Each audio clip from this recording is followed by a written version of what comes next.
Janasena party అధినేత ఉప ముఖ్యమంత్రి పవన్ కళ్యాణ్ నటించిన భారీ చారిత్రక చిత్రం హరిహర వీరమల్లు జూలై 24న విడుదల కానుంది. ఈ సందర్భంగా పవన్ కళ్యాణ్ ముఖ్యమంత్రి నారా చంద్రబాబు నాయుడును కలుసుకొని సినిమా విడుదలకు సహకారం అందించాలని ప్రత్యేకంగా అభ్యర్థించారు. ఈ విజ్ఞప్తిపై స్పందించిన సీఎం చంద్రబాబు సినిమా ప్రదర్శనకు రాష్ట్ర వ్యాప్తంగా అనుకూల వాతావరణం ఉండేలా చర్యలు తీసుకోవాలని అధికారులకు సూచించారు.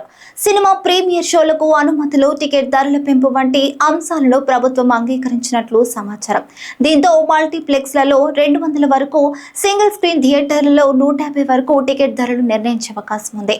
ఈ సినిమాకు వ్యతిరేకంగా కొందరు అనవసరంగా అడ్డంకులు సృష్టించే ప్రయత్నాలు చేస్తున్నారని పవన్ కళ్యాణ్ అభిప్రాయపడ్డారు. ప్రేక్షకులకు మంచి సందేశం ఇచ్చేలా రూపొందించిన ఈ చిత్రాన్ని అర్థం చేసుకోవాలని ప్రజలకు పిలుపునిచ్చారు.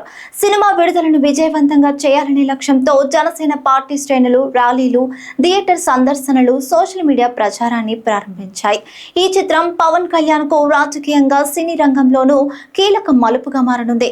ప్రేక్షకుల స్పందన ఎలా ఉంటుందన్నది త్వరలో తేలనుంది.